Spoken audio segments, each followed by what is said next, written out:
ఈరోజు వాక్య ధ్యానాంశమై మత్తయి సువార్త 15వ అధ్యాయం 15 21వ వర్షం 21వ వర్షం చదవండి.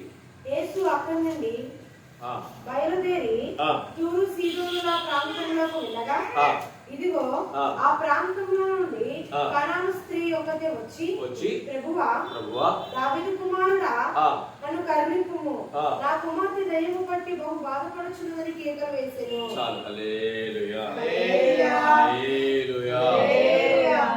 ఒక స్త్రీ అట తన ఒక సమస్యను పట్టుకుని ఎవరి దగ్గరికి వచ్చింది? ప్రభు అయిన యేసుక్రీస్తు వారి దగ్గరికి వచ్చి ఆమె ఏం చెప్తా ఉంది? తన యొక్క సమస్యను దేవాది దేవునికి తెలియజేస్తా ఉంటే దేవాది దేవుడు ఏం చేస్తా ఉన్నాడు? ప్రభు అయిన యేసుక్రీస్తు వారు ఏం చేస్తా ఉన్నారు? ఏం చేశారమ్మా? చదవండి. నామకాలు చూస్తారా? ఏం చేయాలి? అందుకు ఆయన ఆమెతో ఒక మాట ఆయనను చెప్పలేదు. అందుకు ఆయన ఆమెతో ఒక మాట ఆయనను ఆలోచించండి. ఏమైనా దేవుని బిడ్డలారా, ఈరోజు మనం ఒక సమస్య తీసుకుని ఒక సేవకుడి దగ్గరికి వెళ్తే ఆయన పలకకుంటే మనకేమనిపిస్తుంది తెలుసా? ఏమనిపిస్తుంది? కనీసం సేవకుడిని కూడా చూడం. ఆయన ఏం సేవకుడు? దేవుని సేవకుడా? మా సమస్య తీసుకుని వెళ్ళినప్పుడు కనీసం ప్రార్థన చేస్తానో లేదా ఇంకొకటనో చెప్పాలి కదా. ఆయన చెప్పలే, లేదు. పైపెచ్చు ఏం మాట్లాడట్లేదు, మా గురించి ఏం విచారించట్లేదు అని ఎంతగా సేవకుని ఏం చేస్తాము? ఆడిపోసుకుంటాం. కరెక్ట్ మాట. ఏం చేస్తాము? ఆడిపోసుకుంటామంటే అనేక మాటలతో దూషిస్తాము, అవమానంగా మాట్లాడతాము. ఇక్కడ ఒక స్త్రీ సాక్షాత్తు ప్రపంచంలోనే అతి పెద్ద కరుణామయుణ్ణి, ఇంకా ఆయన తప్ప ఎవరు ఈ సమస్యను తీర్చలేరు అని తెలిసినప్పుడు ఆయనే మౌనంగా ఉంటే ఆ స్త్రీ పరిస్థితి ఏంటి? ఒక్కసారి ఆలోచించు. పైపెచ్చు అనగా దానికి తోడు అని అర్థం. దానికి తోడు శిష్యులు ఏం చేస్తా ఉన్నారు? ఊరుకున్నామా? అసలు ఆయనే పలకట్లేదు. వెళ్ళిపో, ప్రభు ఏం మాట్లాడట్లేదు, వెళ్ళిపో అంటా ఉన్నారు. ఇంకా తన హృదయం ఎలా ఉంటుందో ఒకసారి ఆలోచించండి.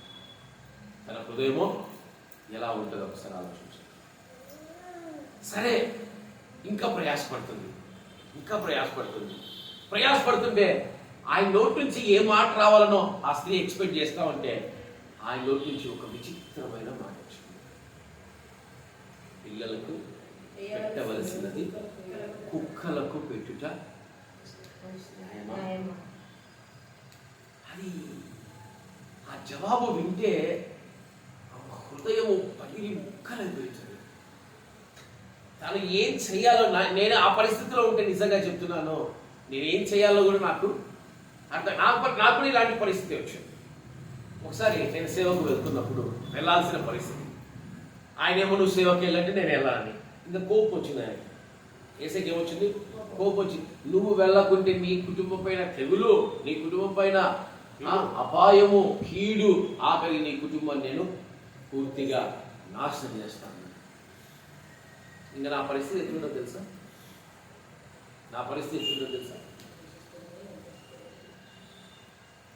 ఏం అర్థం కావట్లేదు. చిన్నప్పటి నుంచి కష్టం అంటే, బాధ వస్తే, దుఃఖం వస్తే మా తల్లిదండ్రులు చెప్పిన మాట, మనకు ఒక రక్షకుడు ఉన్నాడు, మనకు ఒక ప్రభు ఉన్నాడు, ఆయనకు చెప్పు, ఆయన నీ సమస్యలు తీరుస్తాడు. ఇప్పుడు నేను ఎవరికి చెప్పాలి? ఎవరికి చెప్తే సమస్య తీరుతుందో, ఎవరికి చెప్తే బాధ తీరుతుందో, ఎవరికి చెప్తే దుఃఖం తీరుతుందో, ఇప్పుడు ఆ వ్యక్తి అంటున్నాడు, నేనే పాడు చేస్తాను, నేనే నాశనం చేస్తాను, నేనే భూమి మీద లేకుండా చేస్తాను. ఇంకెవరి దగ్గరికి పోవాలా? సేమ్ పరిస్థితి ఆమెకు అదే కలిగింది. పైపెచ్చు ఇంకా ఆ శిష్యులు తిరుగుతా ఉన్నారు. సరే ఇంకేమో మాట్లాడుతుందేమో చూద్దామంటే నేను నీకు అసలు ఏం చేయంటున్నాడు. నువ్వు కుక్కమంటున్నాడు. ఏమంటున్నాడు? కుక్కమంటున్నాడు. ఇంకా ఆమె ఏం మాట్లాడాలి? ఇంకా ఆమె ఏం మాట్లాడాలి? మనలాంటి వాళ్ళకి ఏం చేస్తాం తెలుసా? ఏం చేస్తా? వద్దు, నువ్వు వద్దు, నీ మాట వద్దు, నన్ను కుక్క అంటావా, నన్ను కుక్క అంటావా, నన్ను కుక్క అంటావా. ఈసన గారు ఈసనని ఎలా తెచ్చేవాడంట? జాన్ విల్సన్ గారు ఎలా తెచ్చేవాడంట? నీ ముఖం కూడా నేను చూడరా, పోరా పక్కకి అనేవాడంట. ఆదుకునేవాడే, రక్షించేవాడే, నడిపించేవాడే, కాపాడేవాడే యేసన్న గారే. విల్సన్ నా మాట అంటే ఆయన పరిస్థితి ఎలా ఉంటుందో తెలుసు, ఎలా ఉంటుంది. కానీ ఆ స్త్రీ దేవుణ్ణి ఒక మాట అడగడంలో మౌనంగా ఉండలేదు, తెగించింది. ఈరోజు వాక్యపంశం తెగింపు, వాక్యపంశము తెగింపు. ఆమె తెగించి ఒక మాట పలుకుతా ఉంది. ఆమె తెగించి అడుగుతా ఉంది. ఏమని తెలుసా? నేను కుక్కనే, నేను కుక్కనే, నేను కుక్కనే. కుక్కనైనప్పటికీ అడుగుతున్నా, కుక్క కూడా నువ్వే కదా యజమానుడివి. మనుషులకు నీవే యజమానుడివి, కుక్క కూడా నువ్వే యజమానుడివి. అమ్మా నీ విశ్వాసం గొప్పదమ్మా అన్నాడు. నీ కుటుంబాన్ని నాశనం చేస్తా అంటే నేను తెగించి దేవుని అడిగా. ఎవరు అడిగినరేమో బహుశా నాలాగా, బహుశా ఎవరు అడిగినరేమో నాలాగా. నేను అడిగింది ఆ రోజు దేవుడు ఒకటే మాట, నాకు కష్టం వచ్చినా, నాకు బాధ వస్తే, నాకు ఇబ్బంది వస్తే, నాకు ఇరుకొస్తే యేసయ్యనే అడుగుతాను. ఆ యేసయ్యే చంపుతానంటే, ఆ యేసయ్యే పాడు చేస్తానంటే నేను ఎవరిని అడగాలి అని నేరుగా ఆయనే తెగించేసి అడిగేశాను. నేరుగా తెగించి అడిగేశాను. అప్పుడు అంటున్నాడు, మరి నేను చెప్పినట్టు నువ్వు ఎందుకు వినవు?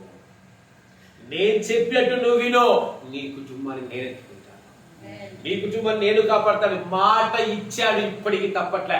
ఇప్పటికి నా కుటుంబాన్ని ఎత్తుకున్నాడు, ఇప్పటికి నా కుటుంబాన్ని కాపాడుతున్నారు. ఎవరు నా కుటుంబం పైన ఏడు కూడా పెట్టకుండా నా ప్రభు నా కుటుంబాన్ని ఎత్తుకున్నాడు. ఈరోజు తెగింపు కావాలి. ఏం కావాలమ్మా? ఈరోజు మన జీవితాల్లో తెగింపు కావాలి. తెగింపు లేక మన జీవితాల్లో మనం చాలా పాడు చేసుకుంటున్నాం. చాలా ఏం చేసుకుంటున్నాము? పాడు చేసుకుంటున్నాం. తెగింపు క్రైస్తత్వంలో ఉండాలి. ఏ దాంట్లో ఉండాలి? తెగింపు క్రైస్తత్వంలో ఉండాలి. 1,00,000 మంది ఒక విగ్రహం ముందు సాగిలపడినప్పుడు వారు తెగించి నిలబడ్డారు. ఏం చేసి? తెగించి నిలబడ్డారు. ఏదేమైనా సరే మేము ఆ విగ్రహానికి మేము మొక్కేదే లేదు. వాళ్ళలో తెగింపు ఉంది. ఒక క్రైస్తవుడా, నీలో తెగింపు ఉందా? నీలో తెగింపు ఉందా? తెగింపు దేవుడు కోరుకోమంటున్నాడు. నీ అక్కను, నీ చెల్లెల్ని, నీ అమ్మను, నీ ఆస్తిని, నీ సమస్తాన్ని విడిచిపెట్టి నన్ను వెంబడించాలి, నా శిల్వకాన్ని ఎత్తుకోవాలి అంటే దాన్ని ఏంటి? నువ్వు తెగించి నువ్వు అడుగులు ముందుకు వెయ్యి. నువ్వు తెగించి నువ్వు అడుగులు ముందుకు వెయ్యి. నేను అప్పుడు నీ జీవితాన్ని నేను మారుస్తాను. ఈరోజు తెగింపు లేకుండా మొహమాటాలకు పోతా ఉన్నా. తెగింపు లేకుండా క్రైస్తత్వంలో మొహమాటాలకు పోతే ఏమైతే తెలుసా? ఘోరాలు జరిగిపోతాయి. ఏం జరిగిపోతాయి? ఘోరాలు జరిగిపోతాయి. మొహమాటానికి పోయి నేను క్రైస్తవులను చెప్పుకోలేక నువ్వు విగ్రహారాధన చేసినా, నువ్వు క్రైస్తవులను చెప్పుకోలేక నువ్వు లోకానికి బానిసమైపోయినా, నువ్వు దేవుని శిలువ కాడిని ఎత్తుకోలేక శ్రమను చూసి నువ్వు వెనకకు మళ్ళినా, నీ జీవితము వర్తిల్లదు, నీ బ్రతుకు వర్తిల్లదు. ఏదైనా కుండ బద్దలు కొట్టినట్టు చెప్పాలి, తెగించాలి. నా తల్లిదండ్రులు ఎప్పుడు అంటూ ఉంటారు నన్ను, నువ్వు అక్కడ ఉండి పగలబడిసింది, నువ్వు అక్కడ ఉండి సాధించింది ఏమీ లేదు. తట్టా బుట్టా సర్దుకొని నీకు ఇచ్చిన బహుమానమైన వ్యాన్లు అన్ని సామాన్లు సర్దుకొని చాలా చక్కగా తాత్పర్యం లేకుంటే ఆ డబ్బులు కూడా మేము పంపిస్తాము, డీజిల్కి డబ్బులు లేకుంటే ఆ డబ్బులు కూడా మేము పంపిస్తాము, మన పట్టణానికి వచ్చి నీకు ఒక ఇల్లు చూస్తాము, నువ్వు శుభ్రంగా ఇక్కడే సేవ చేసుకో, మీ నాన్న ఏదో ఒక చర్చిలో నిన్ను పాస్టర్గా పెడతాడు, నీకు చాతుర్యం దేవుడు చాలా చక్కగా ఇచ్చాడు, చాలా చక్కగా బోధించగలవు, తట్టా బుట్ట సర్దుకుంటాడు. నేను కూడా చెప్పాను, నేను తెగించి వీడికి వస్తే ముందు చచ్చిపోయింది మీ ఇద్దరే చెప్పాను. మా అమ్మ నాకు చెప్పింది ఏంటి, ముందు చచ్చిపోయేది మీ ఇద్దరే, నేను వీడికి వచ్చిన ఆపద మీకే కనుక నేను రాను. నేను రాకపోవడానికి కారణం ఏంటి తెలుసా? సొంత ఊర్లో ఉండాలని ఎవరికి అనిపించింది చెప్పండి? సొంత ప్రజల్లో ఘనత పొందాలని ఎవరికి అనిపించింది చెప్పండి? కష్టం వస్తే సొంత బంధువులు ఆదుకుంటారని, వారు మనకు తోడుగా ఉంటారని ఎవరికి అనిపించింది? కన్న తల్లిదండ్రులకు దూరంగా బతకాలని ఎవరికి అనిపిస్తుంది? అయినా తెగించి అక్కడికి వెళ్ళలేకపోతున్నామంటే దానికి గల కారణం ఏంటి తెలుసా? నేను వెళ్తే నా ప్రజలు చస్తాను, నేను వెళ్ళా. ఈ చచ్చిపోతారన్న మాట ఎందుకు ఇంత కట్టి చెప్తున్నా అంటే, దేవుడి సేవను మనం విడిచిపెట్టిపోతే దేవుడు ఊరుకోడు. నాగలి మీద చెయ్యి వేసిన వాడు వెనకకు మళ్ళటానికి వీలేదు. అలా మళ్ళతే అనర్థాలే జరుగుతాయి, అనర్థాలే జరుగుతాయి. మనం వెళ్ళటానికి వీలేదు. అందుకే తెగింపు. క్రైస్తవుడికి కావాల్సింది తెగింపు. ఈరోజు సేవకుడికి కావాల్సింది తెగింపు. అక్కలు విగ్రహారాధన చేస్తారని చెల్లెలు క్రైస్తవులుగా మారితే అక్కలు ఇంటికి వచ్చి ఓ విగ్రహారాధన పాటలు పాడుతూ పెడితే తెగించే ధైర్యం చెల్లెలకు లేనప్పుడు ఎన్నో అనర్థాలు చూడాల్సిన పరిస్థితులు వస్తాయి. ఈరోజు దేవుని నమ్ముకుంటే రోషంగా తెగించి నిలబడాలి. మీ అందరికంటే నా ప్రభు నాకు ముఖ్యమని ఒక్క మాట ఎవరైనా చెప్పి చూడండి. నీ కుటుంబంతో చెప్పండి. పరలోకమందు గంతులు గంతులు వేస్తాడు ఆయన. యేసయ్య గంతులు మీరు చూడలేదేమో. ఎవరో అయినా ఏ రోజైనా అమ్మ నువ్వు నాకు ముఖ్యం కాదు, అయ్యా నువ్వు నాకు ముఖ్యం కాదు, అక్క నువ్వు నాకు ముఖ్యం కాదు, నా దేవుడే నాకు ముఖ్యమని చెప్పండి. పరలోకం నుంచి దిగి వచ్చి అగ్నిగుండంలోకి వచ్చాడు ఆయన. ఎవరు వచ్చారు? సాక్షాత్తు ప్రభు అయిన యేసుక్రీస్తు వారు గంతులేసి వారు అగ్నిగుండంలో షడ్రకు మేషకు అబేద్నెగోలను పడవేస్తా ఉంటే పరలోకం నుంచి దిగి వచ్చి వెంట్రుకైనా కాలకుండా కాపాడిన దేవుడు మన దేవుడై ఉన్నాడు. ఈరోజు నువ్వు తెగింపు లేక ఎన్ని రోజులు ముసుగులో ఉంటావు? ఈరోజు నువ్వు తెగించకుండా ఎన్ని రోజులు ముసుగు కలిగిన జీవితాన్ని జీవిస్తావు? తెగించిన వాడే క్రైస్తవుడు, తెగింపు కలిగిన వాడే సేవకుడు. ఈరోజు ఈ తెగింపు లేక, ఎంచుకోలేక విగ్రహారాధనలో బంధించబడుతూ లోకానికి బానిసైపోయి లోకంతో సహవాసం చేస్తూ లోక మనుషులతో సహవాసం చేస్తూ జీవిస్తా ఉన్నారు. నేను ఒక విషయంలో నిజంగా చాలా సంతోషపడతాను. అంటే సిస్టర్ అనగా నా భార్య వాళ్ళ తమ్ముడు ఉన్నాడు, సొంత తమ్ముడు ఉన్నాడు. సొంత తమ్ముడు ఉంటే అంటే నేను చెప్తున్నాను ఉంటే తన కుమార్తె వివాహం కొరకు నేను చెప్పాను, అయ్యా నీ కుమార్తె సార్ పుట్టిన దినము, తన కుమార్తె పుట్టిన దినము విషయం అంటే అప్పుడే మనం కొత్తగా మందిరాన్ని తీసుకున్నాము, నీకు కావాలంటే మందిరంలో నువ్వు జరిగించుకో పుట్టినరోజు అంటే తను ఒక్కటే చెప్పాను. మామగారు వద్దని నాకు అర్థం కాలేదు, ఎందుకు వద్దంటున్నాడు. ఈ పుట్టినదినానికి తాగే వాళ్ళు వస్తారు, కథనాలు చేసే వాళ్ళు వస్తారు. దేవుడి మందిరం అపవిత్రపరచబడకూడదు, మీ కుటుంబంలో అలాంటి వాళ్ళు అడుగు పెట్టకూడదు. దయచేసి వద్దు అంటే నేను పులకరించిపోయాను, నేను సంతోషించే. ఈరోజు బంధువులు అంటే అర్థం చేసుకునే వాళ్ళే, కానీ మేము చెప్పిందే మీరు చేయాలని చెప్పేవాళ్ళు బంధువులు కాదు. అలాంటి వాళ్ళని మనం బంధువులుగా మనము ఎంచుకోనకూడదు. క్రీస్తు రక్త సంబంధికులే మన యొక్క బంధువులు. అతను ఇంకా బాప్తిజం కూడా తీసుకోలేదు, తండ్రి కుమార పరిశుద్ధాత్మలో నూతనత్వం కాలేదు. అయినప్పటికీ తాను చెప్పిన ఆ మాట చాలా సంతోషం అనిపించింది. నిజమే కదా, నీ కుటుంబంలో ఎవరు తాగే వాళ్ళు అడుగు పెట్టరు, నీ కుటుంబంలో గొడవలు జరిగేవి ఏది ఉండవు, అది ఆ స్థలాన్ని ఆ కుటుంబాన్ని పరిశుద్ధంగా ఉంచండి అన్నప్పుడు చాలా సంతోషం అనిపించింది. ఈరోజు నువ్వు తెగించి నువ్వు చెప్పేసావనుకో, నీ ఎదుటి వారు కూడా నేను అర్థం చేసుకుంటాను. చాలా మంది చెప్పలేకపోతున్నారు, తెగించి చెప్పలేకపోతున్నారు. ఆ తెగించి చెప్పలేక ముసుగులో ఉండి వారి జీవితాల్ని ముసుగుమయంగానే మార్చుకుంటున్నారు. దేవుడు అంటే నీతో ఒక శోధన మాది. దేవుడు అంటున్నాడు తెగించు. ఓ క్రైస్తవుడా నువ్వు తెగించు. ఓ క్రైస్తవురాలా నువ్వు తెగించు. ఇది ఒక 7 అంశాలు మనము మాట్లాడుకుందాము. ఎలాంటి తెగింపులు బైబిల్లో ఉన్నాయి, మనం కూడా అలాంటి పరిస్థితుల్లో అలాంటి నిర్ణయాన్ని మనం కూడా తీసుకోవాలి, తెగించేవారిగా ఉండాలని ప్రభు సెలవిస్తారు. మొట్టమొదటిగా ఫిలిప్పీలకు రాసిన పత్రిక అరవగుడుగా ఫిలిప్పీలకు రాసిన పత్రిక 1వ అధ్యాయము 21వ వచనం.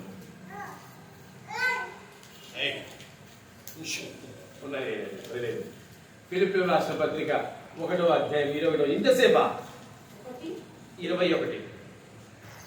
నా మట్టుకైతే బ్రతుకుట క్రీస్తే, చావైతే లాభము.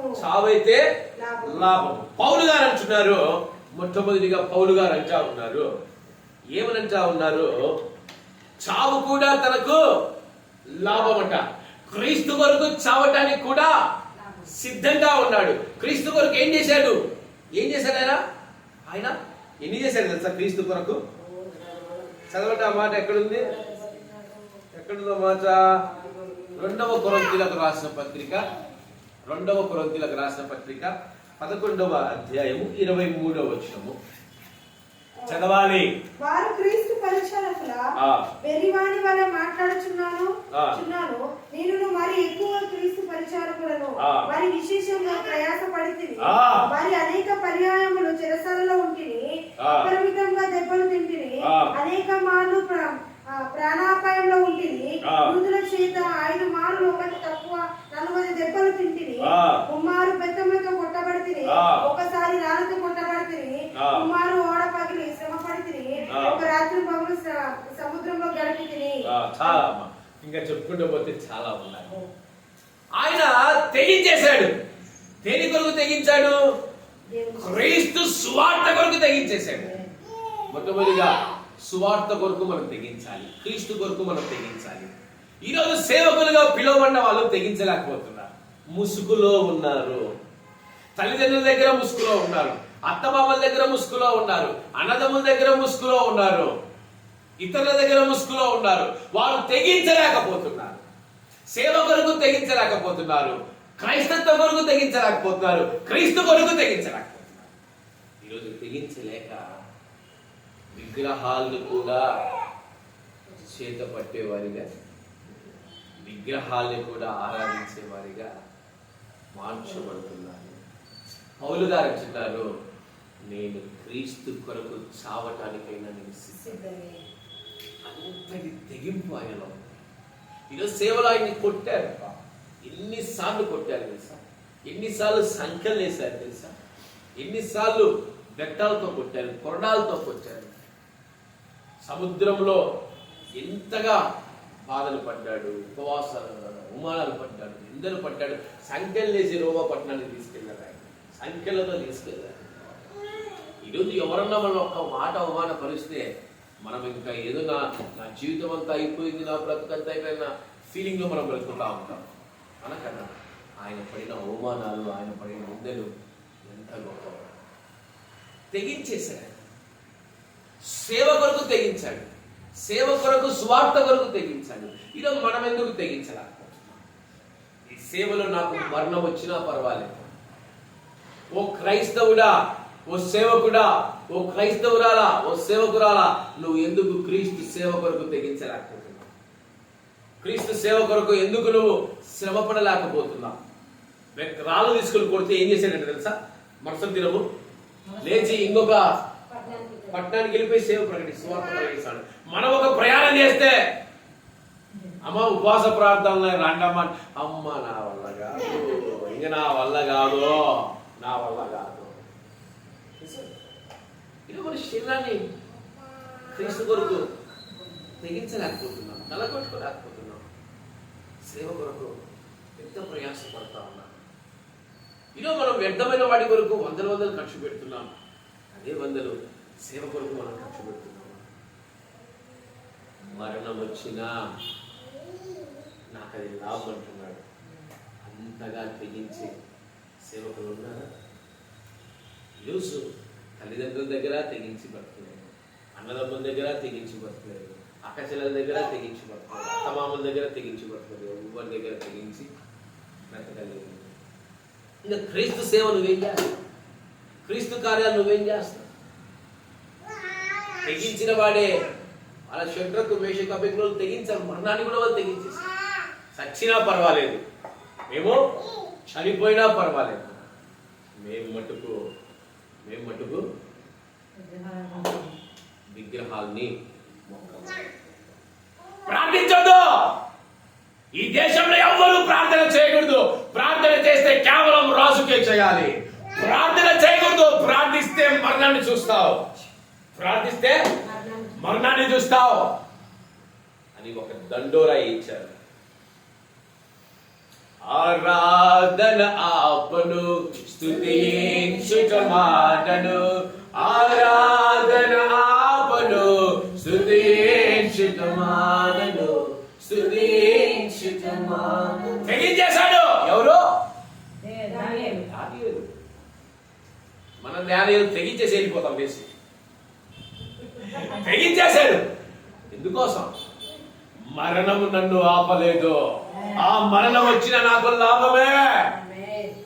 పౌలులాగా దానియేలు ఉన్నాడు, దానియేలులాగా పౌలు ఉన్నాడు. షడ్రక్, మేషకు, అబేద్నెగో, దానియేలు వంటి వారు. వాటిని చూస్తే పౌలు గారు స్పందించారు. నిజంగా చావైతే లాభం అంటావా? నేను క్రీస్తు కొరకు చనిపోవడానికి కూడా నేను సిద్ధంగా ఉన్నాను. క్రీస్తు సువార్త కొరకు చనిపోవడానికి కూడా నేను సిద్ధపడ్డాను. అనగా సమస్తమును విడిచిపెట్టి క్రీస్తును మాత్రమే ముందు పెట్టుకున్నాను. నాకు ఒక భయంకరమైన టాస్క్ దేవుడు పెట్టాడు. పరీక్షించాను. నీ తల్లి ముఖ్యమా, నా సేవ ముఖ్యమా అని నాకు ఒక భయంకరమైన టాస్క్ పెట్టాడు. నేను సిస్టర్ గారిని తీసుకెళ్ళాను. అప్పుడు దాకా దేవుడు ఎంత అంటే, నేను మనసులో ఒక సిస్టర్ గారికి ఏం చెప్పను నేను. ఎందుకంటే ఈమెకి ఏమైనా చెప్పామనుకోండి ఇంకా దాంట్లోనే ఉండిపోతాను. ఇంకా దాంట్లోనే నా ప్రణాళికలు నా ప్రభుకు మాత్రమే చెప్తాను. నేను ఏం చేయాలనుకుంటున్నాను యథార్థంగా ఏసైకి చెప్పేస్తాను. దేవా, ఈమెను తీసుకుపోతున్నా, ఈమెను ఎట్టైనా విడిపించి సేవకు పంపించు.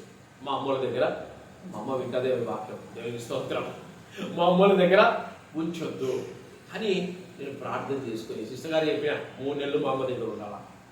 ఈమె గారికి ఏం చెప్పా? 3 నెలలు అమ్మ దగ్గర ఉండాలా. కానీ దేవుడు చెప్పా, 1 వారం 10 రోజులు పంపించేస్తా. అది నువ్వే చెయ్యి.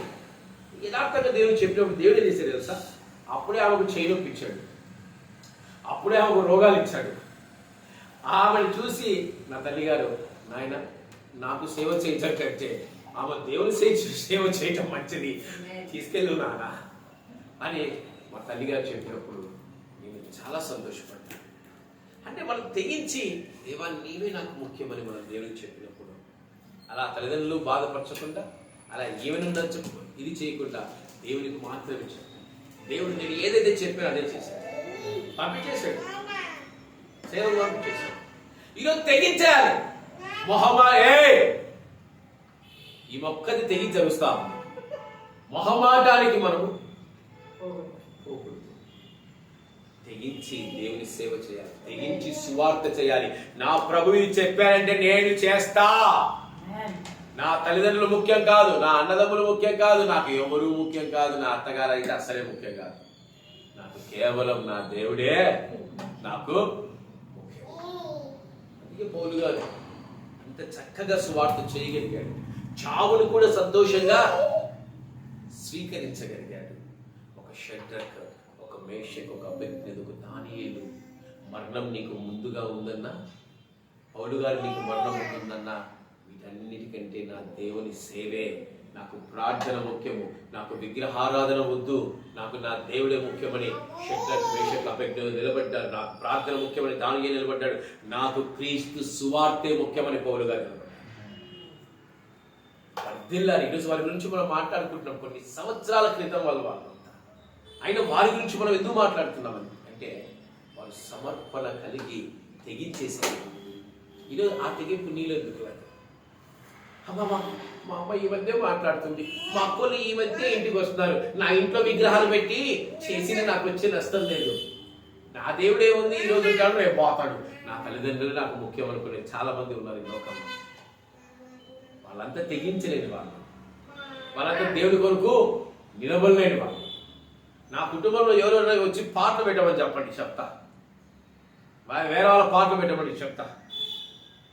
ఎందుకంటే నా కుటుంబంలో నా యేసుక్రీస్తు మాటలు మాత్రమే వినిపించాలి.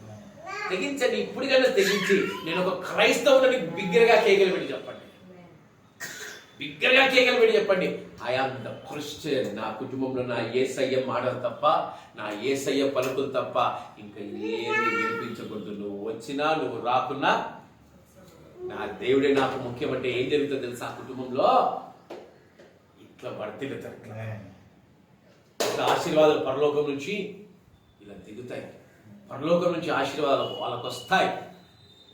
కానీ తెగింపులు లేవు, తెగించలేకపోతున్నారు. నిలువెచ్చగా అటు అటు ఇటు అటు ఇటు ఉంటున్నారు. అందుకే వాళ్ళు వర్ధిల్లలేరు, వారి కుటుంబాలు వర్ధిల్లవు, వారి కుటుంబాలు ఆశీర్వాదాలు రావు. ఏదైనా తెగించిన వారికే. ఆమె తెగించి చెప్పింది, ఆ తల్లి ఏం చెప్పింది? నేను కుక్కనే, కుక్కకైనా మనిషికైనా నువ్వే యజమానుడివి. ఎంత గొప్ప విశ్వాసం, ఎంత గొప్ప తగ్గింపు, ఎంత గొప్ప తెగింపు ఆమెకి. సాక్షాత్ దేవాది దేవునికి తెగించి చెప్పేసింది, నేను కుక్కని ఏం చేసుకుని ఆ కూతురు మటుకు స్వస్థత ఉన్నా. అమ్మ ఆయన మాట ఆగలేకపోయాడు. ఇంకా అమ్మా నీ విశ్వాసం గొప్పది, బా ఆగలేకపోయాడు ఆయన. పరీక్షిస్తాడు ప్రభు, నేను ముఖ్యమా ఎదుటి వారు ముఖ్యమా? దేవుని కృప ఇప్పటి వరకు నా ప్రభువే నాకు ముఖ్యమని నేనైతే బ్రతుకుతా ఉన్నా. ఈ లోకంలో ఏ బంధాలు శాశ్వతం కాదు, నా యేసయ్య బంధమే నాకు శాశ్వతమని అలా బ్రతుకుతున్నాం కనుకనే ఇంకా విడిచిపెట్టట్లేదు, ఇంకా పాడు చేయట్లేదు, ఇంకా నాశనం చేయట్లేదు. ఎందుకు తెగించలేక పోతున్నారు? సేవ విషయం, స్వార్థ విషయం తెగింపు లేనంత వరకు ఆశీర్వాదం రుచి చూడరు. తెగించారు కనుక దానియేలు ఆశీర్వాదం రుచి చూశాడు, తెగించారు కనుక షడ్రకు మేషకు అబేద్నెగోలు ఆశీర్వాదం రుచి చూశాడు. తెగించాడు కనుకే నా కొరకు నీతి కిరీటము ఉంచబడిందని చెప్పగలిగాడు. దేవుని స్వార్థ విషయం నువ్వెందుకు తెగించి బ్రతకలేదు? ఆలోచించండి. దేవుడు అంటాడు, ఉదయకాల సమయంలో తెగించు. నువ్వు తెగించి కుండబద్దలు కొట్టేసి, నువ్వు తెగించి మాట్లాడేసి.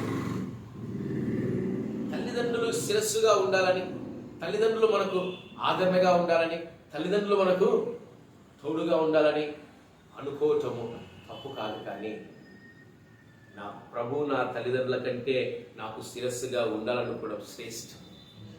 ఈరోజు మనము సంతృప్తిలో ఉండడం కంటే శ్రేష్టంగా ఉండాలి. నా దగ్గరికి ఎవరైనా వచ్చి అన్నా నువ్వే నాకు దిక్కు, అన్నా నువ్వే నాకంటే, ఉన్న పంచలో ఉన్నానా టీషర్ట్లోనో చూడకుండా వాళ్ళ కోసం పరిగెడతాను.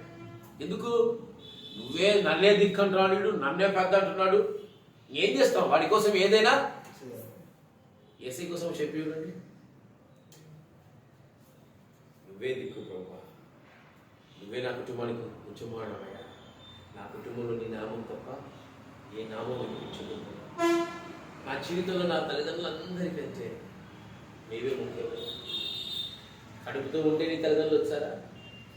ఒక స్త్రీ ఉండేది, కడుపుతో ఉంటే తల్లిదండ్రులు రాలే, కాన్పుకు తల్లిదండ్రులు రాలే.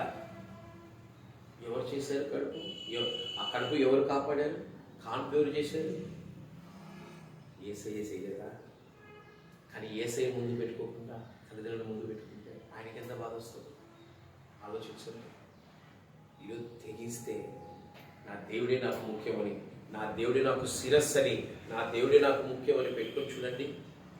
మీకోసం ఎంత దాకైనా పరిగెడతాడు, మీకోసం ఎన్ని శోధనలైనా ఎదిరిస్తాడు. ఏ అపాయం మీకు తిరిగి చేరకుండా కంటికి రెప్పవలే కాచి కాపాడతాడు. తల్లి మరిచినా తండ్రి మరిచినా నేను నిన్ను మరవనంటే ఏందో అనుకున్నా.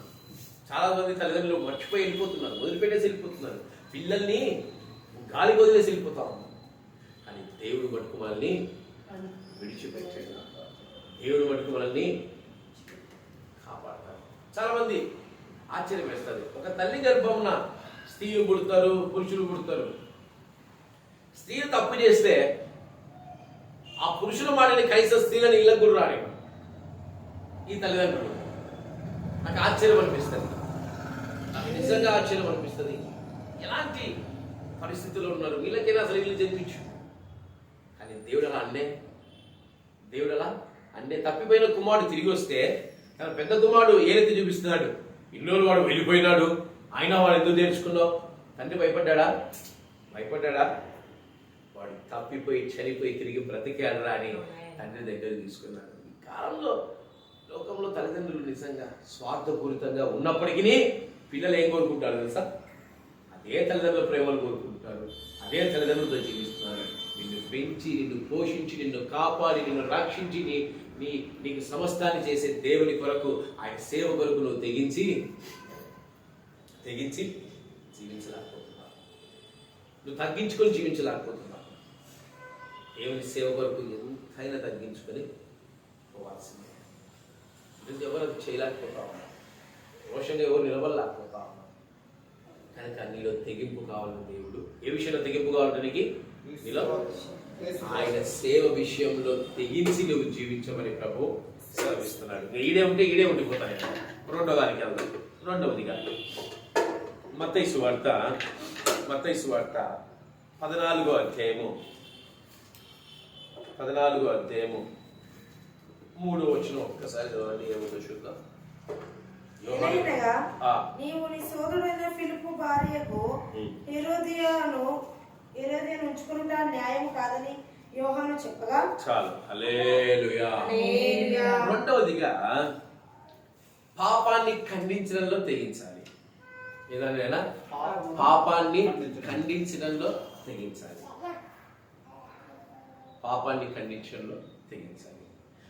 బాప్తిజం ఇచ్చే యోహాను గారు అన్నగారు ఒక రాజు తప్పు చేస్తా ఉన్నారంట. ఒక రాజు ఏం చేస్తా ఉన్నాడు? తప్పు చేస్తా ఉన్నారంట. ఒక రాజు పాపం చేస్తా ఉన్నారంట. మోని తప్పు చేస్తే మనం పోయి చెప్తామా? చెప్పలేము. కానీ యోహాను గారు అంటున్నారు, డైరెక్ట్ రాజు దగ్గరికి వెళ్ళి నువ్వు పాపం చేస్తా ఉన్నావు. పాపాన్ని ఖండించడంలో తెగించేశాడు. యోహాను భక్తులు గారు ఏం చేశారు? తెగింపు. తప్పు చేస్తే ఇది తప్పే అని చెప్తా ఉన్నారు. తప్పు చేస్తే ఇది తప్పే అని చెప్పాలి.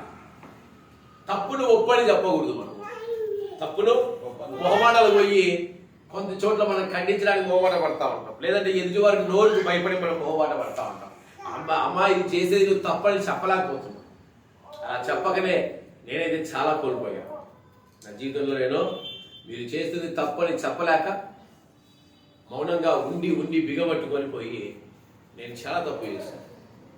తెగించి చెప్పేయాలి, మీరు చేసేది తప్పు, మీరు చేసేది కరెక్ట్ కాదు, ఇది క్రీస్తుకు మహిమకరం కాదు అని పాపాన్ని ఖండించి చెప్పటంలో తెగింపు కావాలి.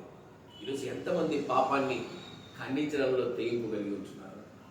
భర్త తప్పు చేస్తే భార్య చెప్పడానికి భయపడకూడదు. భార్య తప్పు చేస్తే భర్త చెప్పడానికి భయపడకూడదు. ఇది మనకు బాగా చూస్తున్నాం. ఇందులో మనకు మన వాళ్ళు చాలా మంది తెగించేస్తారు. ఏం చేస్తారు? తెగించి చెప్పేస్తా ఉంటారు. కానీ నీ తల్లిదండ్రులు తప్పు చేసినా, నీ అన్నదమ్ములు తప్పు చేసినా, నీ సంఘంలో ఎవరో తప్పు చేసినా నువ్వు మూసి పెట్టుకోకూడదు. తప్పని ఖండించేయాలంట ప్రభు సెలవిస్తా ఉన్నాడు. తప్పుని ఖండించడంలో తెగింపు కావాలి. తప్పని ఖండించడంలో తెగింపు కావాలి. నువ్వు ఏ దాని మీద నిలబడ్డావో అది స్టాండ్ బైగా నిలబడడంలో నీకు తెగింపు కావాలి. యోహాను భక్తుడు అలా చెప్తే ఏమైతుంది తెలుసా? యోహాను భక్తుడికి వెరీ గుడ్ ఆయన ఏమైతుంది? తల తీసేస్తారు. ఆహాబుకు దేవుడు అంటున్నాడు, ఏలియా చెప్తాడు, నువ్వు వెళ్ళి ఆహాబుకు చెప్పు. చెబితే ప్రభా రాజుకు చెప్తే నన్ను చంపిస్తే నువ్వు చెప్పలే. నేరుగా ఏలియా వెళ్ళి ఆహాబుకు ఇది తప్పని చెప్పేశాడు. ఇర్మియా చెప్తున్నాడు, నువ్వు వెళ్ళి ఇజ్రాయేల్ ప్రజలు పాపం చేస్తారు, ఇది తప్పని చెబితే నాకు ఉంటుంది దేవా అంటే నువ్వు చెప్పయ్యా ముందు. చెప్పాడు. ఏం చేశారు? కొట్టి బోండాలు వేసేసారు. పాపం బోండాలు తప్పుని చెప్పాడు. తప్పని చెప్పేశాడు. దావీదు దగ్గరికి దేవుడు ఎవరు పంపించాడు? నాతాను. ఎవరు చెప్పాలి ఇప్పుడు వెళ్ళి? చెప్పాడా? భయపడ్డా? తెగింపు. సేవకుడికి ఏముండాలా? తెగింపు ఉండాలా. భయపడ్డు. నాతాను భయపడ్డు. యెషయా వెళ్ళి చెప్పండి, హిజ్కియాకి చెప్పండి. భయపడ్డా యెషయా? ఎవరు హిజ్కియా? ఎవరు? రాజమ్మా. హిజ్కియా ఎవరు? రాజుకి ఏం చెప్పాలా పోయి? అది ఏం మాట చెప్పాలి తెలుసా? ఏం చెప్పాలి తెలుసా? నువ్వు తొందరలో చచ్చిపోబోతున్నావు. రాజు తిక్కలేస్తే ఎట్టుంటో తెలుసా? ఇక ముందు తలలు కొట్టి ఇచ్చేయకంటాడు అంటాడు లేదా? కానీ యెషయా ఏం చేస్తాడు తెలుసా? నేరుగా ఏం చేస్తాడు తెలుసా? చెప్పేశాడు, నువ్వు త్వరలో చనిపోబోతున్నావు. తెగింపు ఉంది. ఈరోజు ఓ సేవకుడా, ఓ క్రైస్తవుడా, ఓ సేవకురాలా, ఓ క్రైస్తవురాలా, నీకు ఖచ్చితంగా తప్పుని చెప్పడంలో తెగింపు ఉండాలి. అలా తెగింపు లేకుంటే నీ జీవితం కూడా పాపానికి దాసులవుతావు. నువ్వు కూడా పాపంలో ఒక పాలివాడిగానే మార్చబడతావు. నువ్వు చేస్తుంది తప్పు, నువ్వు చేస్తుంది దేవునికి విరోధమైన కార్యాలు అని మనకు చెప్పాల్సిన బాధ్యత మనకు. మన సంఘంలో ఒక్కరికి మాత్రమే ఉంది నాకు తెలిసి. ఆమె ఎవరినైనా చెప్పేస్తా ఉంటుంది. ఆ నోరు ఆగదు, చెప్పేస్తానే ఉంటుంది. చెప్పాల్సిన చోటు చెప్పదు, చెప్పకూడని చోటు చెప్తా ఉంటుంది. ఈరోజు చెప్పాలి మనకు కూడా. ఎవరైనా తప్పు చేస్తుంటే, ఎవరైనా పాపం చేస్తూ ఉంటే ఇది తప్పు అని ఖండించాలంట. సన్నగున్నారే, లావుగున్నాడైనా, పక్కగున్నారే, వాళ్ళు బలంగా ఉన్నారే అనుకోకూడదు. తప్పుని తప్పు అని చెప్పాలి, పాపాన్ని పాపమని చెప్పాలి. అలా ఖండించడంలో ఏం కావాలి మనకు? యోహాను భక్తుడి వల్ల మనకి ఏం కావాలి? తెగింపు కావాలి. ఉందా? ఇలాంటి తెగింపు మన జీవితాల్లో ఉందా? వదిలిపెడితే మన వాళ్ళు ఏముంది? ప్రైమ్ మినిస్టర్కైనా పోయి చెప్తారు అపాయింట్మెంట్ తీసుకుని, నువ్వు చేసేది తప్పు మోడీ గారు, ఆప్ జో కర్ రహే హో గలత్ హై అంటారు మన వాళ్ళు పర్మిషన్ ఇస్తే. సీత సిస్టర్ వదలండి బా, జో ఆప్ కర్ రహే బా ఏ గలత్ బా అంటారు. అమ్మాయి బల్లకు కర్ర బా అంటారు.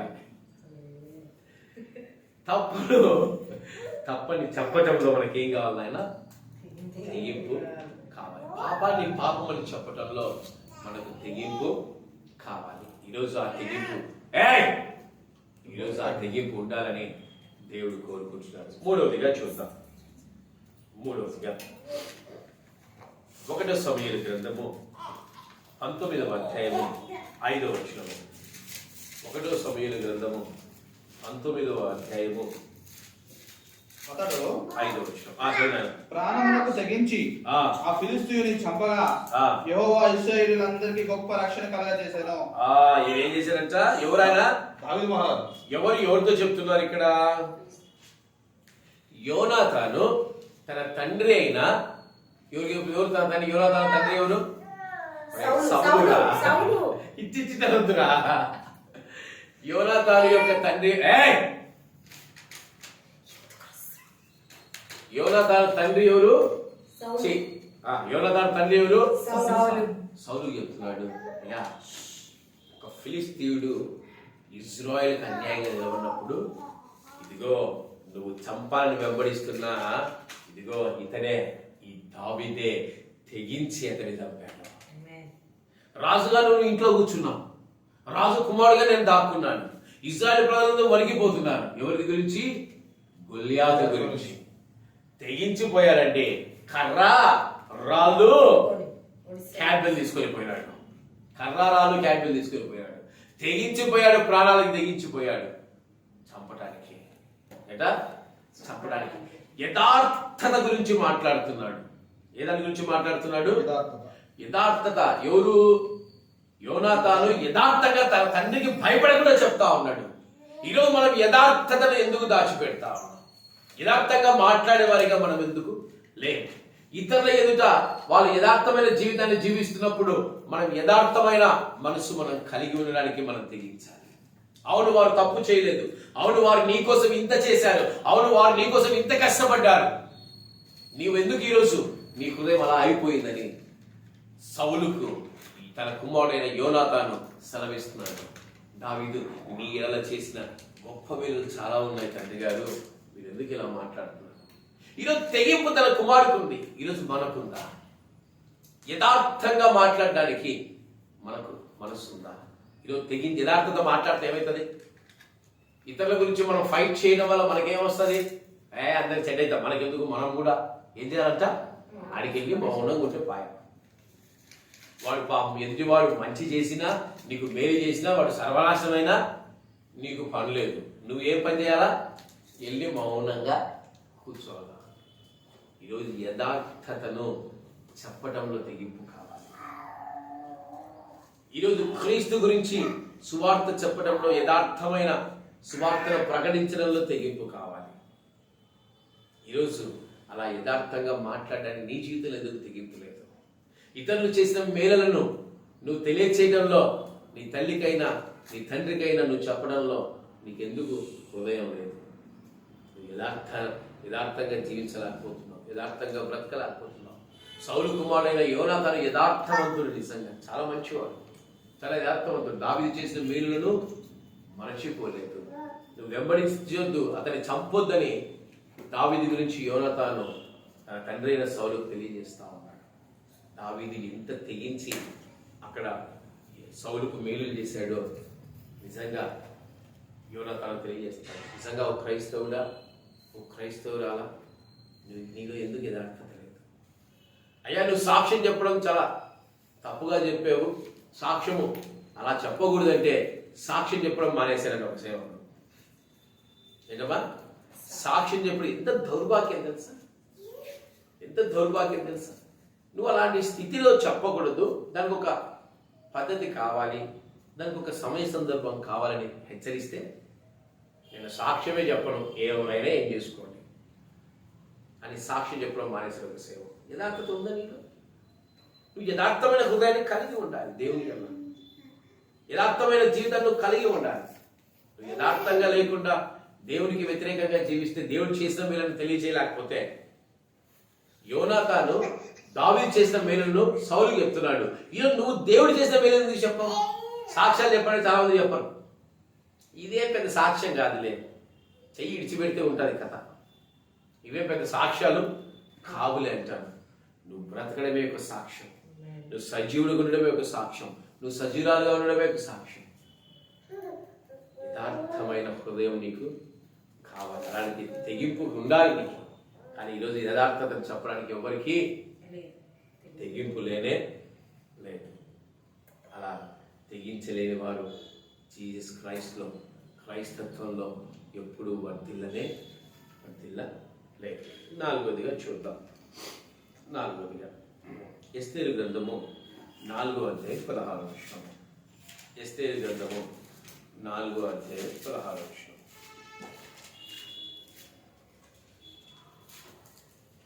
నీవు పోయి శూషణనందు కనబడిన యూదులందరినీ సమాజ మందిరమునకు సమకూర్చి నా నిమిత్తము ఉపవాసం నుండి 3 దినములు అన్నపానములు చేయకుండుడి. నేనును నా పనికత్తెలను కూడా ఉపవాసం ఉందుము. ప్రవేశించుట న్యాయ వ్యతిరేకముగా నున్నను, నేను రాజవంతకు ప్రవేశించుదును. నేను నశించుదను. నాలుగవదిగా ఏంటమ్మా? నాలుగవదిగా ఏంటంట, తన ప్రజల కొరకు తాను చనిపోయినా కూడా పర్వాలేదు. తన ప్రజల కొరకు తాను చనిపోయినా కూడా పర్వాలేదని ఏం చేసింది ఎస్తేరు? తెగించింది. ప్రాణం ఇవ్వడానికి కూడా, తన ప్రజల నిమిత్తం ప్రాణం ఇవ్వడానికి కూడా తాను వెనుకాడని వ్యక్తి, తెగించిన వ్యక్తి ఎస్తేరు. ఈరోజు నీ ప్రజల కొరకు నువ్వు ప్రాణం ఇచ్చే వ్యక్తిగా ఉంటున్నావా? నీ విశ్వాసుల కొరకు కానీ, నీ అన్నదమ్ముల కొరకు కానీ, అక్కచెల్లుల కొరకు కానీ, లేదా క్రీస్తు కొరకు కానీ నువ్వు పోరాడే వ్యక్తిగా ఉంటున్నావా? నువ్వు చనిపోతావని తెలిసి కూడా రాజు దగ్గరికి వెళ్తే బతకొచ్చు, చనిపోవచ్చు. There are 2 options. అయినా ఆమె ఏమెంచుకుంది? నష్టాన్ని ఎంచుకుంది. నేను చనిపోయినా పర్వాలేదని తాను తెగించగలిగింది. ఈరోజు మనం దేని కొరకు తెగించేవారిగా ఉంటున్నాము? దేవుని ప్రజల కొరకు మనము చనిపోవడానికి సిద్ధంగా ఉంటున్నామా? దేవుని కార్యాల కోసం మనము చనిపోవడానికి తెగిస్తున్నామా అనేది ఒక్కసారి జ్ఞాపకం చేసుకోండి. నేను నశించేదను, కానీ నా దేవుని యొక్క కార్యాన్ని, నా ప్రజలు నేను రక్షించుకునే వ్యక్తిగానే నేను ఉంటాను. ఈరోజు పోరాడాలి. నీ ఆత్మీయుల కోసం పోరాడండి, ప్రార్థనలో ఎస్తేరులాగా నీ విశ్వాసం కోసం పోరాడండి, నీ కుటుంబం తల్లిదండ్రుల కొరకు పోరాడండి, నీ అన్నదమ్ముల కొరకు పోరాడండి. ఏదాని ద్వారా? ప్రార్థన ద్వారా నువ్వు పోరాడే వ్యక్తిగా ఉండు. తెగించి నువ్వు పోరాడు. నువ్వు తెగించేందుకు పోరాడలేకపోతున్నావు.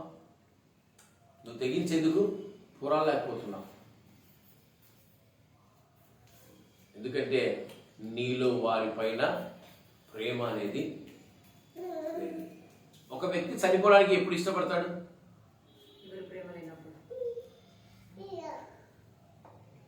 సంతోషం, బాగానే చెప్పావు. ఇక్కడ అది అంటే ఒక లోన్లీనెస్ అనుకోవచ్చు, దాని గురించి అడగట్లేదు. ఇప్పుడు తన ప్రజల కోసము చనిపోబోతుందంటే ఎందుకు చనిపోతుంది? దేనికోసం చనిపోతుందామా? రక్షించడానికి. అంటే ప్రేమ. నేను చెప్పేది ఏంటంటే మీకు అర్థమయ్యే భాషలో, ప్రేమ ఉంటేనే మనము ఎవరి కోసమైనా చనిపోతాం. ప్రేమ లేకుండా చనిపోతామా? అవునా కాదా? ప్రేమ లేకుండా చనిపో. చాలా మంది నీటిలో తన పిల్లలు పడితే తండ్రి వారిని ఒడ్డుకేసి ఈయన కొట్టుకుని పోయి చనిపోయిన కాలాల్లో ఉన్నాయి. ప్రేమ ఉన్నప్పుడు చేయగలం. మనం నశిస్తున్నామని తెలిసి కూడా పోరాడమే తెగింపు అంటారు. ఈరోజు నీ ప్రజల కొరకు కానీ, నీ రక్త సంబంధులకు కానీ, తల్లి గురించి కానీ, తండ్రి గురించి కానీ నువ్వు పోరాడే వ్యక్తిగా ఉంటున్నావా? వారు నశించిపోకుండా నువ్వు తెగించి వారి కొరకు ఉపవాసాన్ని ప్రార్థన చేసే వ్యక్తిగా ఉంటున్నావా? ఒకసారి ఆలోచించు. వాళ్ళ కోసం ఉపవాసం ఉంటే నాకేమొస్తుంది? గ్యాస్ ట్రబుల్ తప్ప, నాకేమొస్తుంది? అల్సర్ తప్ప అని అనుకుంటావా? చాలామంది అనుకుంటారు ఏదో ఉపవాసం ఉంటే నా పిల్లల కోసమో నా వాళ్ళ కోసమే ఉండాలి, కానీ సంఘం కోసం 3 దినాలు ఉపవాసాలు మేమెందుకు ఉండాలి అని అనుకునే వాళ్ళు చాలామంది ఉన్నారు. కానీ దేవుడు అంటాడు, తెగింపు ఉన్న వాళ్ళు మాత్రమే ఉండగలరు, తెగింపు ఉన్న వాళ్ళు మాత్రమే ప్రయాస పడగలరు. మనం జరిగిన బాపట్ల ప్రాంతంలో నిజంగా 3 దినాలు ఉపవాసాలు మనలో చాలా చక్కగా చేశారు. ఎవరి కోసం? వాళ్ళ కోసమా? పాపం కాదు. అక్కడ బాపట్ల సంఘం కొరకు తెగించి ఏం చేశారు? ఉపవాసం చేశారు. ఈరోజు నీవు నీ ప్రజల కొరకు తెగించే వ్యక్తిగా ఉండాలి. నీ వారి కొరకు నువ్వు తెగించే వ్యక్తిగా నువ్వు ఉండాలి. వారి కొరకు ఇతరులను రక్షించబట్టే పోయి నువ్వు పాక్షికంగా ప్రత్యక్షంగా రక్షించలేదు, పాక్షికంగా నువ్వు ప్రార్థించిన చాలు. ఈరోజు ప్రార్థనలో తెగించే జీవితం, ఉపవాసాలను తెగించే జీవితం నిజంగా మనకు కావాలని ప్రభువు సెలవిస్తూ ఉన్నాడు. ఎన్నోదినైనా? 5వదేనా? అపోస్తుల కార్యాలు 7వ అధ్యాయము 32వ వచనం చదవండి. అపోస్తుల కార్యాలు 7వ అధ్యాయము 32వ వచనము. నేను నీ పితరుల దేవుడను అబ్రహాము, ఇస్సాకు, యాకోబుల దేవుడను అని ప్రభువు వాక్కు వినబడేను గనుక మోషే వనికి నిదానించి చూచుటకు తెగింపలేదు. మొట్టమొదటిగా ఒక వాక్కు ఆయన సీనాయి పర్వతమందు మోషే ఉన్నప్పుడు ఒక వాక్కు వినిపించింది ఆయనకి. నేను అబ్రహాము దేవుడను, ఇస్సాకు దేవుడను, యాకోబుల దేవుడని వాక్కు వినబడినప్పుడు మోషే ఏం చేశాడంట? కనీసం చూడ్డానికి తెగించలేదు. మాట ఏం మాట ఇచ్చాడు ఆయన? తెగింపలేదు. కనీసం అటు పక్క చూడ్డానికి కూడా తెగించలేకపోయాడు మోషే గారు. అదే మోషే గారు దేవునితో అంటున్నాడు తెలుసా ఏమని? నిర్గమాకాండము 33వ అధ్యాయంలో ఏమన్నాడు చదవండి. నిర్గమాకాండము 33వ అధ్యాయం 18వ వచనము.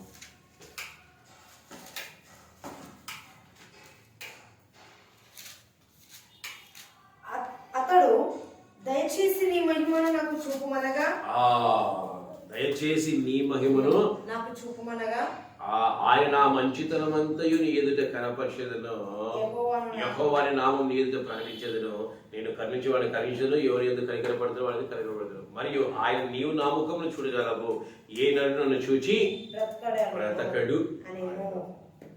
మొట్టమొదటిసారిగా దేవునితో మీటింగ్ అయినప్పుడు మోషే గారికి కనీసం చూడ్డానికి తెగించలేకపోయాడు. కానీ మోషే గారు ఇప్పుడు ఏమడుగుతున్నాడు తెలుసా? ఎవ్వరు అడగలేని మాట అడుగుతున్నాడు. ఏంటమ్మా? ఎవ్వరు అడగలేని మాటను ఇంతవరకు ఎలాంటి వ్యక్తి అయినా సరే మోషే గారు చూసినట్టు దేవుణ్ణి చూడలేదు. స్టిల్ ఆయన చూసింది ప్రభు అయిన యేసుక్రీస్తుని కాదు, తండ్రి అయిన దేవుడి యొక్క ఈగు భాగాన్ని చూసిన భూమి మీద ఏకైక వ్యక్తి ఎవరైనా ఉన్నారంటే అది మోషే గారే. తెగించేశాడు, నేను నిన్ను చూడాలి, ఏమైనా చేసుకో, నేను నిన్ను చూడాలి, ఈ మహిమ నేను చూడాలయ్యా. ఈరోజు తెగింపు మనకెందుకు లేదు? ఈరోజు దేవుని మహిమను చూడడానికైనా సరే, దేవుని కార్యాలు చూడడానికైనా సరే, దేవుని యొక్క క్రియలు చూడడానికైనా సరే, ఆయన అద్భుతాలు చూడడానికైనా సరే మనలో ఏం లేదు? తెగింపు లేదు. అహరోను చూడగలిగాడా? అహరోను అడిగాడు తెగించి, నేను చూస్తాను. మిరియాము అడిగిందా? కోరేష్ అడిగాడా? కోరాహు అడిగాడా? లేదు. ఎవరు అడగలేకపోయారు. మోషే ఒక్కడే తెగించి అడగగలిగాడు. ప్రపంచంలో ఆయన చూసినట్టు ఇంకా ఎవరు చూడలేకపోయారు. తెగించి అడిగిన వాడికి దేవుడు సమస్తాన్ని చేయగలడు. ఈరోజు దేవుడా నిన్ను చూడాలని ఆశ మనలో ఉండదు. అడుగుతాం, 1 రోజు 2 రోజులు ప్రార్థన చేయమంటే అద్భుతంగా చేస్తాం. 3 రోజులు ఆ ప్రార్థన కూడా మర్చిపోతాం.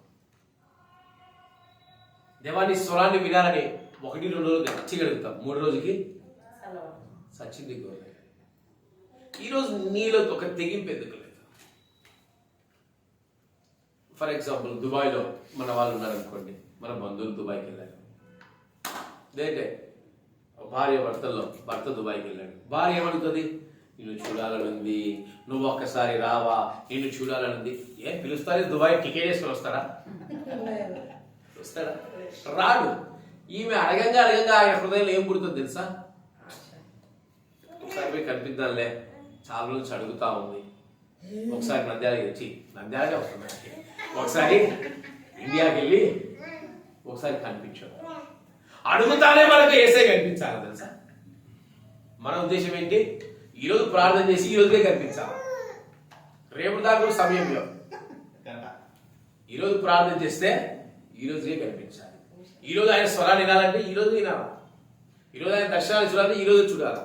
ఈరోజు ఆయన వెలుగుని చూడాలంటే ఈ రోజు చూడాలా. మన విశ్వాసం ఇలాంటిది. తెగించి దేవుణ్ణి అడిగే ఆ జీవితం మనకు లేదు. తెగించి అడిగే జీవితం మనకు లేదు.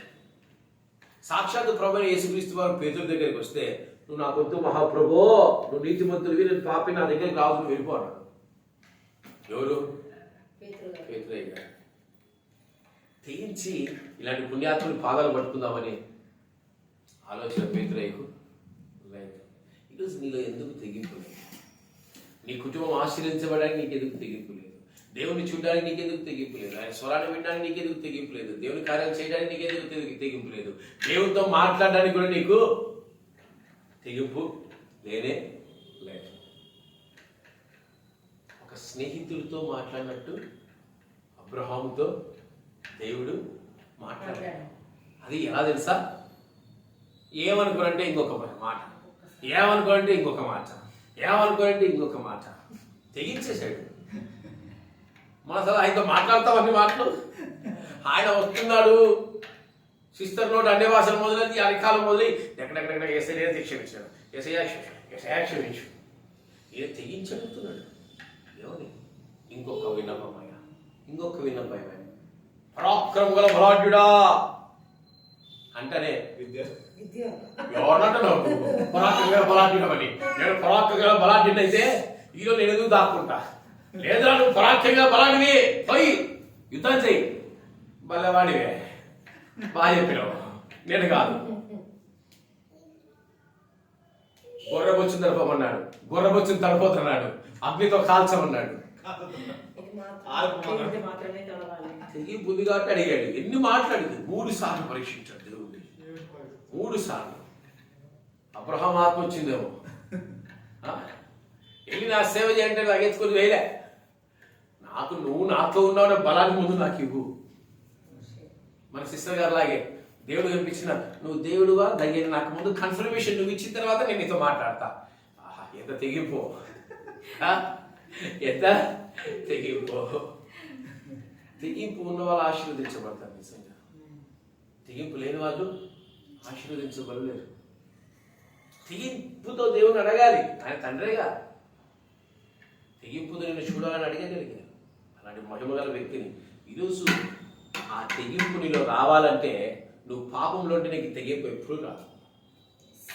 నీ హృదయం పరిశుద్ధపరచబడితే తప్ప, నీ హృదయం దేవునికి ఇష్టం ఉంటే తప్ప తెగింపు. అప్పటిదాకా దావీదు తెగింపు ఉండేది. ఏది? ప్రభా పోయి ఏదునా, ప్రభా పోయి ఏదునా అని తెగింపు ఉండేది. పోయి ఏసే అన్నాడు. ఎలీషాతో రాసంటున్నాడు, నాయనా పోయి ఏదునా, నాయనా పోయి ఏదునా అని ఎలీషాతో. నువ్వు ఆగయ్యా, ఎవరిని? అక్కడుండే సైనికులందరినీ ఏసేయాలనా ఏసేయాలనా అన్నాడు. ఏసేయాలనా అన్నాడు. నాయన నువ్వు వాగు, నాయన నువ్వు వాగు అంటున్నాడు ఎలీషా. ఎందుకు? హృదయ శుద్ధి కలిగిన వారు మాత్రమే తెగించి దేవుని అడగలరు. నేను పాపం పెట్టుకొని దావీదు పాపం చేసి దేవుని అడగగలిగాడా? అడగలిగాడా? కనీసం ఆయన చంపించిన మాట కూడా దేవునితో చెప్పలేదు, మౌనంగా ఉన్నాడు, ఏమి ఎగనట్టే ఉన్నాడు. ఏమి? నీలో పరిశుద్ధత ఉన్నప్పుడు నీలో తెగింపు వస్తుంది. దేవుని చూడాలని నీలో పరిశుద్ధత కావాలి, దేవుని స్వరం వినాలని నీలో పరిశుద్ధత కావాలి, దేవుని కార్యాలు జరిగించాలని నీలో పరిశుద్ధత కావాలి. అప్పుడు మాత్రమే నువ్వు తెగించే వ్యక్తిగా ఉంటావు. ఇదే మోషే మొదటిసారి వచ్చినప్పుడు ఎందుకు ఆయన తెగింపు లేదు? ఎందుకంటే ఆయనలో అనేకమైన లోక మలినాలు ఉండిండొచ్చు. ఎప్పుడైతే దేవుడు అతన్ని పిలిచి అతని సున్నతి చేయించి ఐగుప్తు నుంచి బలంగా ముందుకు తీసుకెళ్లాడో, ఇప్పుడు ఒక మంచి ఫ్రెండ్షిప్ మోషేకి దేవునికి ఒక మంచి ఫ్రెండ్షిప్ ఏర్పడింది. అందుకే తెగించి అడగలము. ఈరోజు నీవు మనం ఎవరినైనా సరే ఎవరిని అడగలము? ఎవరినైనా డబ్బులు అడగాలన్నా బయట అడగలమా? బాగా దగ్గర ఉన్నోళ్ళమే అడుగుతాం. తెగించే ఇస్తే ఏమవుతుంది, ఏ డబ్బులే అని అడుగుతాం. ఈరోజు మనకు దేవునితో సహవాసం ఉన్నప్పుడే మనం తెగించి అడిగేవారిగా మనము ఉండగలము. ఎన్నోదైనా 6వదేనా చూద్దాం. మార్కు సువార్త 15వ అధ్యాయము 43వ వచనము. ఈరోజు ఎందుకు ఈమె బాగా ఇబ్బంది పెడతా ఉంది? స్వరం ఎక్కువైతుంది కనుక సాయంకాలం అయినప్పుడు అపరిమిత యోసేపు తెగించి పిలాతు వద్దకు వెళ్ళి యేసు దేహము తనకిమ్మని అడిగాను. హల్లెలూయా, హల్లెలూయా, హల్లెలూయా. హల్లెలూయా. సిలువలో వేలాడబడుతున్న ఆ పరమ తండ్రి ప్రభువు యేసుక్రీస్తు అలాగే ఉండిపోయాడు. ఏ ఒక్క శిష్యుడు ముందుకు రాలేక పోయాడు. తను వెంబడించిన విశ్వాసులు ముందుకు రాలేక పోయారు. కనీసం తన తల్లి అయిన మరియమ్మ కూడా ముందుకు రాలేక, ఎవ్వరూ ముందుకు రాలేకపోయారు. కానీ ఒక ధనవంతుడైన యేసేపు ఏం చేస్తాడు సార్? తెగించి పిలాతు వద్దకు పోయి యేసు దేహాన్ని నాకియ్యని అడిగాడు. ఈరోజు ఆ తెగింపు నిజంగా ఎంతమందిలో ఉంది? ఈరోజు దేవునితో ఉన్నామని, దేవునితో నడిచామని, దేవునితో జీవిస్తున్నామంటే సరిపోదు. తెగించి దేవుని కార్యాలు చెయ్యాలి. తెగించి దేవుని కార్యాలు చెయ్యాలి. శిష్యులు చేయలేకపోయారు, అక్కడ ఆడవాళ్ళు చేయలేకపోయారు, అక్కడ విశ్వాసులు చేయలేకపోయారు, ఎవ్వరూ చేయలేకపోయారు. ఒక వ్యక్తి మాత్రమే చేశారు. అక్కడ కొంతమంది దేవదూతలు ఉన్నారు, 24 మంది పెద్దలు ఉన్నారు, ఇంకా ఎవరున్నారంట అక్కడ సెలేబులు ఉన్నాయి. ఉన్నప్పటికీ దేవుడు అడుగుతున్నాడు, ఈ మాట ప్రకటించడానికి ఎవరు వెళ్తారు? అప్పుడు ఒక స్వరం వచ్చింది. ఎవరి స్వరం?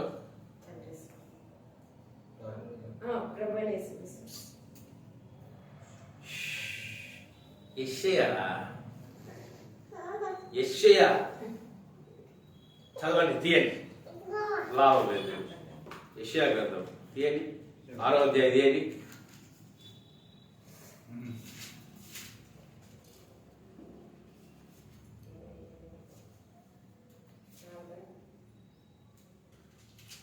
వచ్చినాము. అప్పుడు నేను ఎవరిని పంపెదను, మా నిమిత్తం ఎవడు పోవునని ప్రభువు సెలవీయగా వింటిని.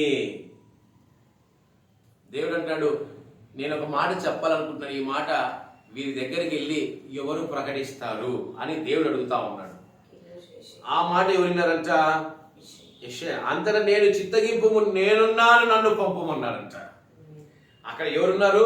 సెలేబులు ఉన్నారు, 4 జీవులు ఉన్నాయి, దేవదూతలు ఉన్నారు. కానీ ఉత్తరం మాత్రం, జవాబు మాత్రం ఎవరిచ్చారు? నేనున్నాను ప్రభువా, నేను పోతా అన్నారంట. ఈరోజు ఎంతమంది ఉన్నారనేది ముఖ్యం కాదు, దేవుడి యొక్క పనిని తెగించి చేసేవాళ్ళు ఎంతమంది ఉన్నారు, దేవుడి యొక్క కార్యాలను తెగించి జరిగించేవారు ఎంతమంది ఉన్నారు? ఒకసారి జ్ఞాపకం చేసుకోండి. యేసుక్రీస్తు ప్రభు దేహాన్ని తీసుకోవడానికి అక్కడ చాలా మంది ఉన్నారు, కానీ ఎవరు తెగించి ముందుకు రావట్లేదు. ఒక్క యేసేపు మాత్రమే వచ్చాడు. ఆయనే తెగించి పిలాతు దగ్గరికి వెళ్ళి కొట్లాడి, నాకు ఆయన దేహం కావాలి, ఆ పరిశుద్ధుల దేహం కావాలంటే పిలాతు ఎవడే అతనికి పర్మిషన్ ఇచ్చాడు. అడిగేవారే లేకుంటే పిలాతు ఎందుకు ఇచ్చేవాడు? ఆయన దేహాన్ని ఎంత ఘోరంగా చేసేవాళ్ళు, యేసుక్రీస్తు దేహాన్ని. కానీ యేసేపు, ధనవంతుడైన యేసేపు తెగించిపోయి ఆ యేసుక్రీస్తు ప్రభు యొక్క దేహాన్ని చక్కగా చుట్టి అత్తరు పూసి అగ్ని తీసి ఆ యొక్క సమాధిలో ఉంచి ఉన్నాడు. ఈరోజు దేవుని కార్యం చేయటానికి, దేవుడి యొక్క క్రియ చేయటానికి యెషయాలాగా, ఈ యేసేపులాగా ఎంతమంది ఉన్నారు? నేనున్నాను ప్రభు అని ముందుకు పరిగెత్తేవారుగా ఎంతమంది ఉన్నారు? ఒకసారి జ్ఞాపకం చేసుకోండి. అయ్యా మీరు సేవలతో అక్కడికి వెళ్ళాలి, అయ్యా నాతో కాదయ్యా, ఈరోజు నాతో కాదు. ఏమంటారు? ఈరోజు నాతో కాదు. అయ్యా మందిర పరిచయం కోసం ఎవరు గొప్ప చెప్తాను, ఈ ట్రిప్పులు నాతో కాదులే అయ్యా, ఎవరున్నారో చూస్తాం. ఎంతమంది దేవుని కార్యాల కొరకు నేనున్నాను తెగించి ముందుకు వెళ్ళేవాళ్ళు. అక్కడ అంతమంది దూతలుండగా యెషయా యొక్క స్వరం మాత్రం ఎందుకు వచ్చింది? ఎందుకంటే తెగించాడు. నేను బ్రతికేదే దేవుని కొరకు. అక్కడ అంతమంది శిష్యులు ఉన్నప్పటికీ ఈరోజు యేసేపు, ధనవంతులైన యేసేపు గురించి ఎందుకు మాట్లాడుకుంటున్నాం? తెగించి దేవుని కార్యాలు చేసే వ్యక్తిగా. అక్కడ పిలాతుని చూడలేదు, సైనికులను చూడలేదు, ఆ సమూహాన్ని చూడలేదు, ఎవరిని చూడలేదు. కేవలం ప్రభు దేహాన్ని మాత్రమే చూడగలిగాడు. ఆ బాధ, దుఃఖంతో ఏం చేశాడు? నేరుగా వెళ్ళిపోయాడు. పిలాతుని అడిగాడు, దేహాన్ని తెచ్చుకున్నాడు. ఈరోజు మన చుట్టూ ఎంతమంది ఉన్నారో మనం చూడము. కేవలం ప్రభువును మాత్రమే చూడాలి. ఎలీషా చుట్టూ ఎంతమంది ఉన్నారో చూడలేదు. ఎలీషా చుట్టూ ఎంతమంది ఉన్నారో చూడలేదు. కేవలం దేవుడి యొక్క సైన్యాన్ని మాత్రమే ఎలీషా చూడగలిగాడు. ఈరోజు ఎంతమంది ఇలా తెగించేవారిగా ఉంటున్నారో జ్ఞాపకము చేసుకొని చివరిగా చెప్పి ముగిస్తాను. 7వదిగా యోహాను సువార్త 21వ అధ్యాయం 12వ వచనం. యోహాను సువార్త 21వ అధ్యాయం 12వ వచనం.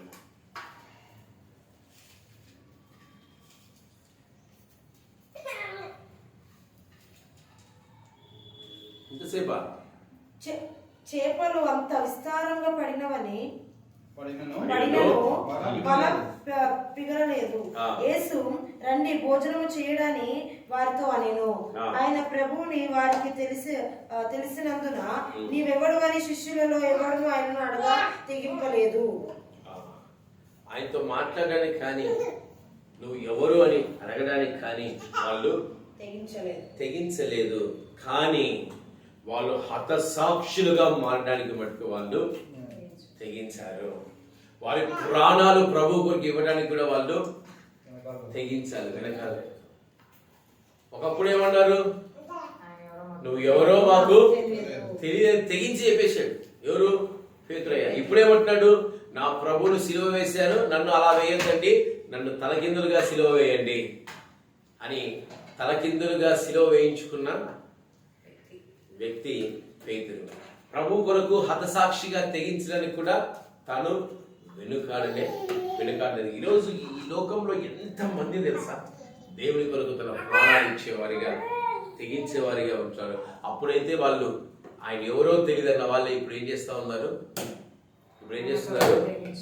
దేవుని కొరకు మా ప్రాణాలు పోయినా పర్వాలేదు, హతసాక్షులుగా మార్చమన్నా పర్వాలేదు, కానీ నా దేవుని కొరకు నేను జీవిస్తానని వాళ్ళు తెగించేవారిగా ఉంటున్నారు. ఈరోజు ఎంతమంది హతసాక్షులుగా మార్చబడ్డానికి తెగించేవారిగా ఉంటున్నారు. చిన్న కష్టం వస్తారే మనం అంటున్నాం కదా, దేవుడు అన్యాయస్తుడు. దేవుడు అన్యాయస్తుడు ఎంత బాధకరంగా మాట్లాడతారు తెలుసా మన వాళ్ళు. దేవుడు అన్యాయస్తుడు అంటారు. ఆయన వారికేమో న్యాయం చేస్తారంట, మనకేమో అన్యాయం చేస్తారంట. దేవుడి గురించి మనం తెలియకుండా మనం ఏది మాట్లాడేవారిగా ఉండకూడదు. ఈరోజు ఎలాంటి తెగింపు నీ జీవితంలో ఉందో ఒకసారి ఎలాంటి తెగింపు నీ జీవితంలో ఉంది? తెగించే వ్యక్తిగా ఒకటే తెగించే వ్యక్తిగా నిజంగా నువ్వు ఉన్నావా? తెగించే జీవితాన్ని నువ్వు కలిగి ఉంటున్నావా? నీ పాపం నుంచి నువ్వు బయటికి రావడానికి నువ్వు తెగిస్తున్నావా? నీ తప్పుల నుంచి నువ్వు బయటికి రావడానికి నువ్వు తెగిస్తున్నావా అనేది ఒకసారి నీకు నువ్వే పరిశీలన చేసుకో. అలా పరిశీలన చేసుకున్నప్పుడే నువ్వు కూడా దేవుని కొరకు తెగించే వ్యక్తిగా ఉంటావు. అందరూ గుళ్ళు మూసి ఒకసారి మాట్లాడదాం. బుక్కులు పోయండి. నువ్వేమో బుక్కులు లేవా? నీ కూతురే ఒక బుక్కు కదా, సంతోషం. ఈరోజు వాక్యపు అంశం ఏంటి? ఉందా మనకి తెగింపు? బిర్యానీ సంపాదించుకోవడంలో, డబ్బులు చీరలు సంపాదించుకోవడంలో, డ్రెస్సులు కొనుక్కోవడంలో, అబ్బా ఎంత బాగా చెప్తున్నావురా. అన్ని విషయాల్లో మనకు తెగింపులు ఉన్నాయి కదా. కానీ దేవుడు అంటున్నాడు, మొట్టమొదటిగా దేనిలో తెగింపు ఉండాలంట? క్రీస్తు కొరకు సేవలో మనకు తెగింపు కావాలి.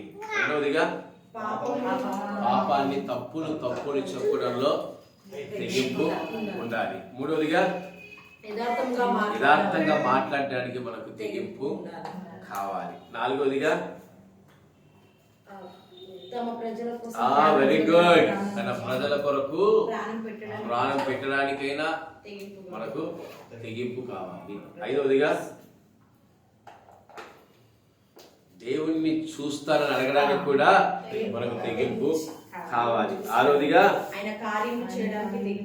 Very good. ఏడవదిగా హతసాక్షులుగా మార్చబడడానికి కూడా మనకు తెగింపు కావాలి. తెగింపు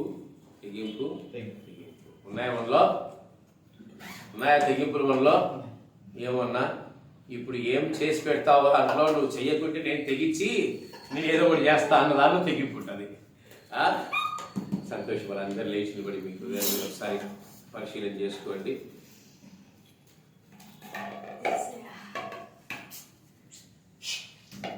ప్రార్థన అయిపోయి చెప్తాను. ప్రార్థన అయిపోతే చెప్తాను అమ్మగారి పని.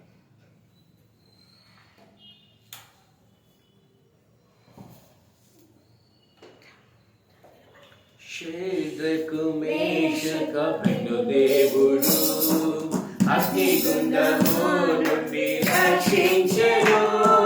షేడ్రకు మేషక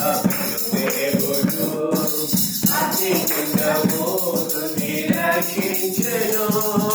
శోధన అగ్ని వంటి మార్గములో మహిమా స్వరూపి యేసు మనతో ఉండు. శోధన అగ్ని వంటి మార్గములో మహిమా స్వరూపి యేసు మనతో ఉండు. ఇశ్రాయేలు పాడగా జయమిచ్చే శత్రులపై మనం పాడగా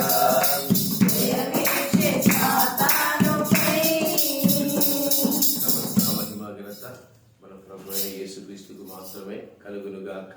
ఆమేన్.